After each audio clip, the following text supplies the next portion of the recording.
আজকে এই ভিডিওর মাধ্যমে আপনাদের সাথে আরেকটি নতুন ছোট্ট একটি সফটওয়্যার নিয়ে আলোচনা করব।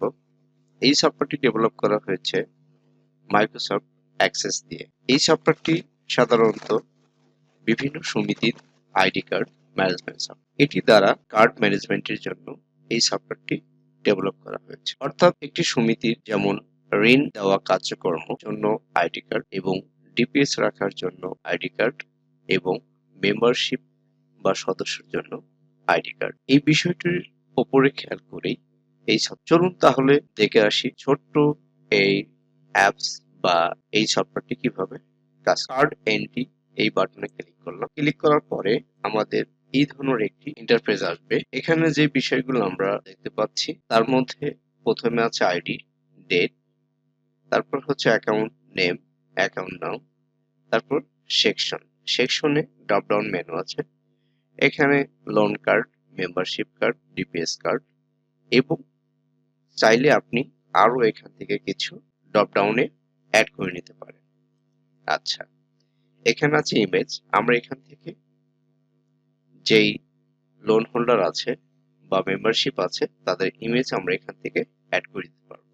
আচ্ছা, এই সাইডে যে বাটনগুলো আমরা দেখতে পাচ্ছি সেটা হচ্ছে add button, delete button, previous button এবং নেক্সট বাটন।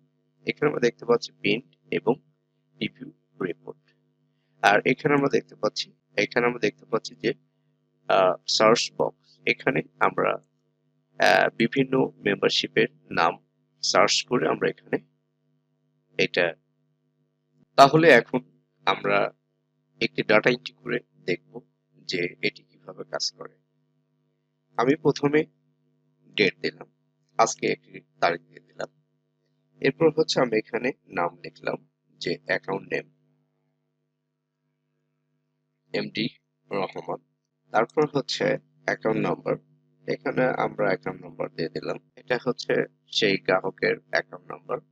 এখান থেকে আমরা সিলেক্ট করে দিব এটা লোন হোল্ডার না মেম্বারশিপ না ডিপিএস। এটা ধরে নিচ্ছি যে একজন লোন হোল্ডার। তার ফর্ম নাম্বারটা আমরা এখানে দিয়ে দিচ্ছি। ফর্ম নাম্বারটা আমরা এখানে দিয়ে দিলাম।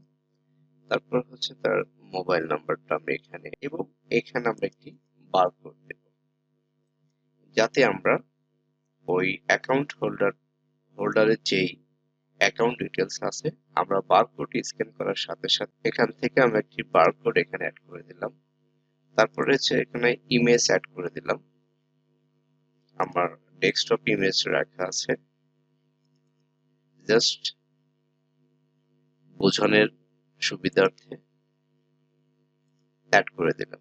এখন যদি এই অবস্থায় রেখে যদি জাস্ট আমরা এখানে প্রিন্ট প্রিভিউ ক্লিক করি তাহলে আমরা দেখতে পাচ্ছি যে অটোমেটিকলি একটা আইডি কার্ড তৈরি হয়ে গেছে। এই ধরনের যদি সফটওয়্যার আপনাদের কারোর প্রয়োজন পড়ে তাহলে অবশ্যই আমার সাথে যোগাযোগ করবেন। আমি খুবই স্বল্প খরচের মাধ্যমে আপনাদের এই ধরনের ছোট যে সফটওয়্যার আছে এগুলো তৈরি করে দিতে চেষ্টা করব। তাহলে সকলে ভালো